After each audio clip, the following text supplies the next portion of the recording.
We are back on our favourite sofa, and am I pleased about that? Got my favourite grumpy mug. It's a beautiful day. Got my t-shirt on, and what have you got your coat on for, Sarah? Honestly. Because I choose to, because, you know, when the sun's out it's lovely, but there's a bit of an autumnal nip in the air, and as pleased as I am to be back on the sofa with you, it is autumn, isn't it? I've come back into, well, it feels like the thick of autumn. The nights are drawing in really rapidly, and we've already had some really wet and windy weather. Yes, it is that time of year, isn't it, for sure? And to get us in the mood, of course, the Met Office named the first storm of the season, Aileen, and no doubt there'll be some more to come over the next few weeks and months as we get into winter. But, you know, we used to have severe weather in the old days, didn't we? We didn't have to name storms. Is it all a bit of a gimmick? What do you think? Is it a good thing or a bad thing? What do you think, Sarah? I definitely think it's a great thing. I think it is a good thing because it raises consciousness among the public. So that can only be a good thing. However, it's not without its challenges, because the key question is, when do you name a storm and when don't you name a storm? When is it just, you know, watch out for some wet and windy weather?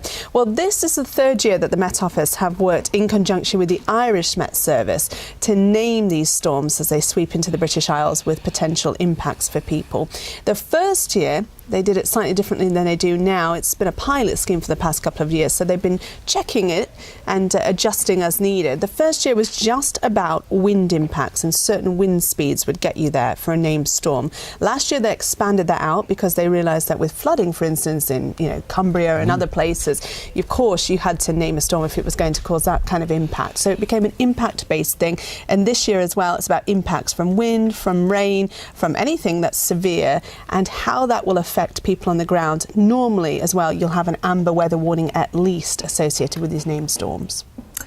Yeah, I did a bit of work actually for the Met Office a few years back before we got into the naming convention to see what the Americans do out there. Now, the Americans actually name their storms according to strict weather criteria. The wind has to reach a certain speed. But it's thought that the naming of storms, tropical storms and hurricanes, is a very effective way of communicating risk to the public and raising their awareness of severe weather. And it's that principle which has been transposed to the UK, and that's why the Met Office now names storms to raise public awareness, get the message out there that severe weather is on the way. And it's very useful, of course, in the age of social media. If you attach a hashtag, for example, Storm Aileen, it helps to get that message out there. It's not without its problems, of course, because it can lead to hype. Well, this is one of the things that people often say.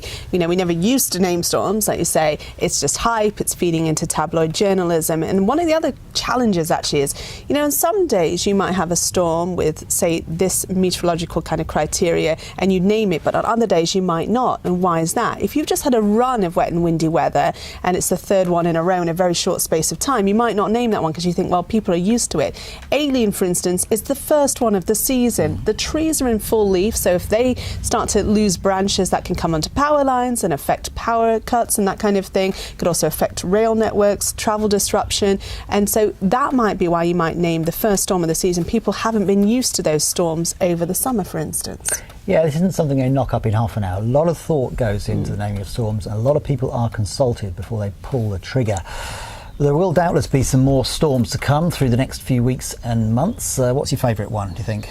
Well, I kind of hope we don't get there, but we only had 5 named storms last year. We had more the year before. We'd have to go some to get to my favourite name on the list, which is Octavia. Lovely name, but yeah, I hope we don't get there.